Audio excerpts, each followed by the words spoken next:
vobiscum.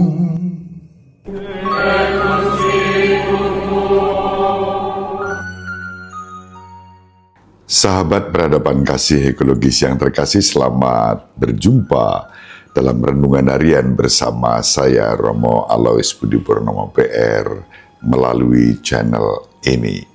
Semoga panjenengan selalu sehat, tetap semangat tanpa sambat dan selalu bahagia.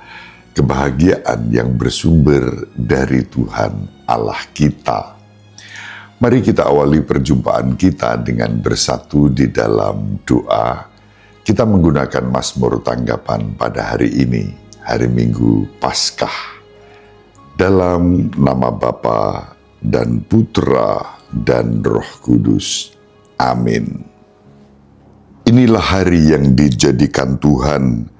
Marilah kita bersorak-sorai dan bersukacita karenanya.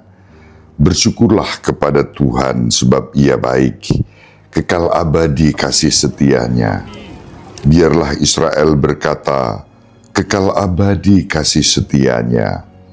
Tangan kanan Tuhan berkuasa meninggikan, tangan kanan Tuhan melakukan keperkasaan. Aku tidak akan mati tetapi hidup, dan aku akan menceritakan perbuatan-perbuatan Tuhan. Batu yang dibuang oleh tukang-tukang bangunan telah menjadi batu penjuru. Hal itu terjadi dari pihak Tuhan, suatu perbuatan ajaib di mata kita. Kemuliaan kepada Bapa dan Putra dan Roh Kudus, seperti pada permulaan, sekarang, selalu, dan sepanjang segala abad. Amin. Dalam nama Bapa dan Putra dan Roh Kudus. Amin. Sahabat peradaban kasih ekologis yang terkasih, mari kita baca Injil pada hari ini, Injil Yohanes bab 20 ayat 1 sampai 9. Pada hari pertama minggu itu, pagi-pagi benar, ketika hari masih gelap, pergilah Maria Magdalena ke kubur Yesus, dan ia melihat bahwa batu telah diambil dari kubur. Maka ia berlari-lari mendapatkan Simon Petrus dan murid yang lain yang dikasihi Yesus.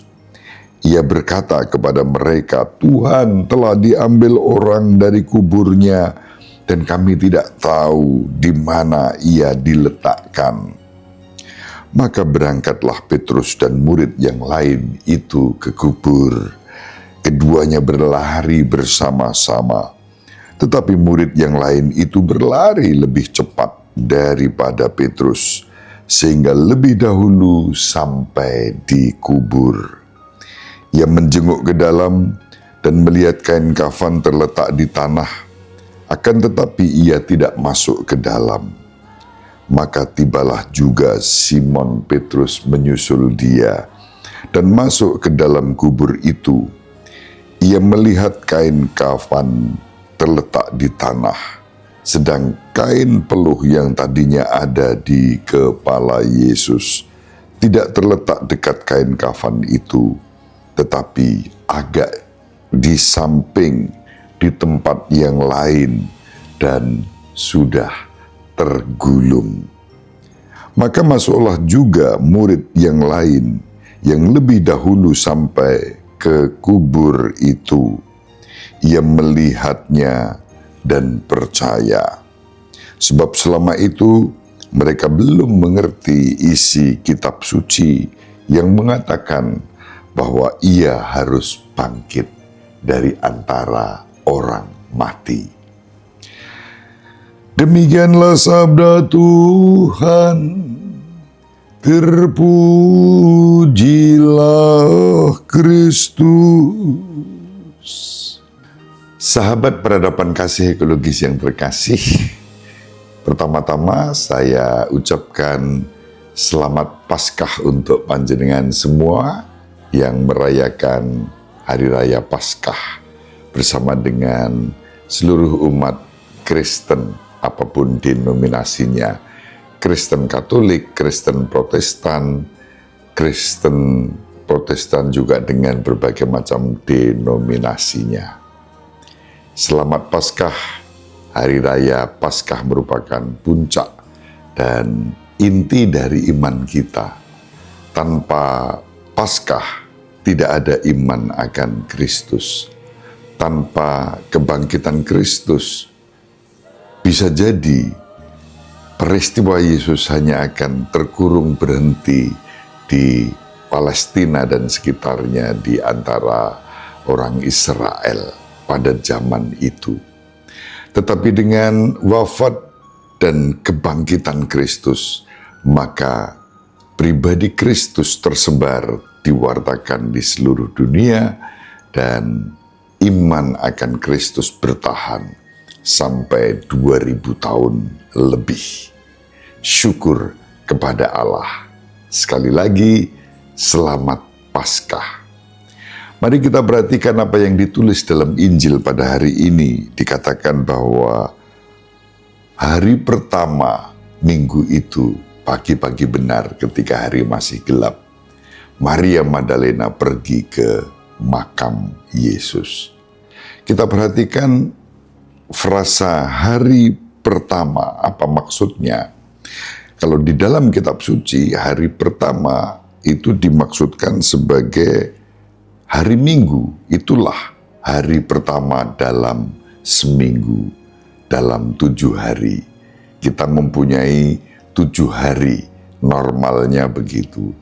Tapi dalam kacamata iman dan perspektif kitab suci, kita boleh menyebut hari ke-8.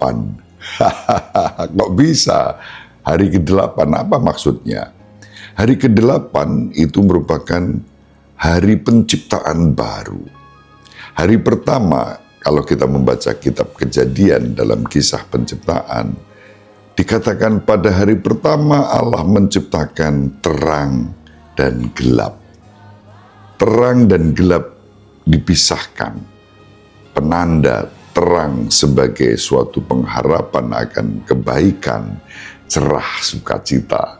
Kegelapan digambarkan sebagai lambang atas penderitaan, atas kekacauan, atas kesulitan, atas kepedihan, gelap, duka cita. Nah, kita menempatkan hari raya Paskah ini, memang Paskah terjadi pada hari pertama. Maka kita, karena hari pertama itu adalah hari Minggu, lalu hari Minggu disebut hari Tuhan. Saat kita mengalami bagaimana Tuhan berkarya di dalam kehidupan kita, menunjukkan cahaya terangnya yang menyinari kegelapan hidup kita. Lalu apa yang dimaksudkan dengan hari ke-8? Hari ke-8 adalah saat Tuhan kita Yesus Kristus bangkit dari alam maut. Sahabat peradaban kasih ekologis yang terkasih, hari pertama mengingatkan kita pada hari pertama penciptaan. Ketika Allah menciptakan terang dan memisahkan terang dari kegelapan. Dalam perjanjian baru, hari kebangkitan Tuhan juga dikenal sebagai hari pertama dalam seminggu dan juga sebagai hari ke-8. Apa maksudnya? Sama seperti penciptaan lama dalam kitab Kejadian dimulai pada hari Minggu, penciptaan baru dalam Injil dimulai juga pada hari Minggu. Dan sama seperti Allah beristirahat pada hari ke-7, demikian juga Yesus beristirahat pada hari ke-7. Yesus beristirahat di dalam kubur. Yesus beristirahat di dalam kubur pada hari ke-7. Lalu apa yang dimaksudkan dengan hari ke-8? Hari ke-8, angka 8 menunjuk pada awal yang baru, penciptaan yang baru. Kalau kita membaca dalam kitab pertama Samuel bab 16 ayat 11 sampai 13, di sana dikatakan bagaimana Daud yang adalah putra ke-8 Isai, dia diurapi sebagai raja untuk menggantikan Saul. Dan di sanalah dimulai satu rencana karya keselamatan Allah secara baru, zaman baru yang dimulai dari Daud. Maka sejak itulah lalu kita bisa memahami bahwa angka 8 itu menjadi angka Alkitab untuk awal yang baru.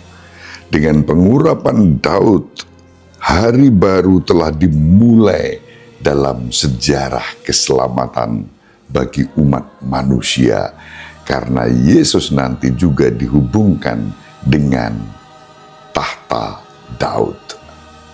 Yesus yang bangkit dari kematian dan muncul dari makam pada pagi Paskah, hari pertama ciptaan baru dan hari ke-8 dari awal yang baru dalam sejarah keselamatan. Yesus bangkit sebagai raja yang menang atas dosa dan kematian. Yesus seperti halnya Daud diurapi menjadi raja, demikian juga kebangkitan Yesus memahkotai Yesus sebagai raja semesta alam yang menang dan mengalahkan kuasa kegelapan. Terang yang dipisahkan dari kegelapan muncul dalam peristiwa kebangkitan Yesus. Maka dengan kebangkitan Kristus, hari baru telah diciptakan kembali dan benar-benar baru Allah hadir mengasihi umatnya tanpa batas, tanpa diskriminasi. Semua orang diselamatkan oleh wafat dan kebangkitan Kristus.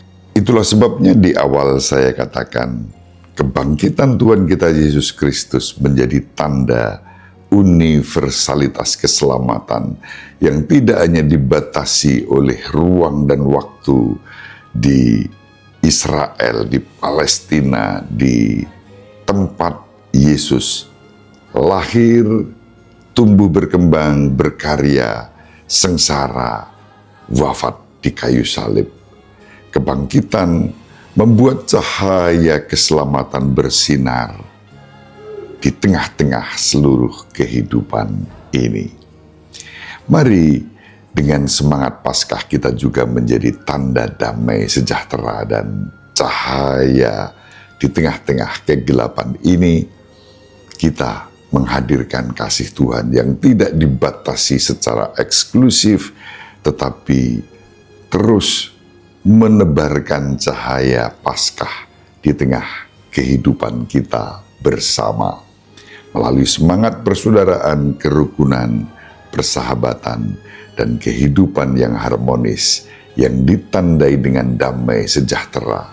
Di sanalah kebenaran dan kasih yang bersumber dari Paskah kita wartakan. Semoga bermanfaat. Sekali lagi selamat Paskah. Berkat Allah tercurah untuk panjenengan semua.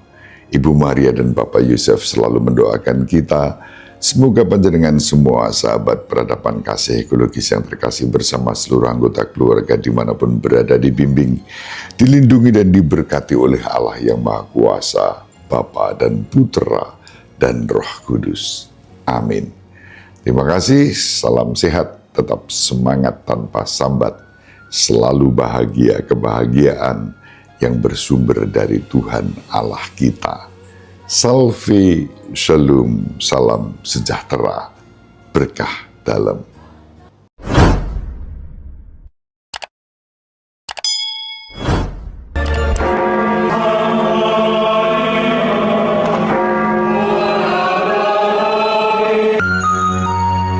Sahabat peradaban kasih yang terkasih, sampai jumpa pada episode berikutnya. kasih atas kebersamaan kita. Salam peradaban kasih dari Alois.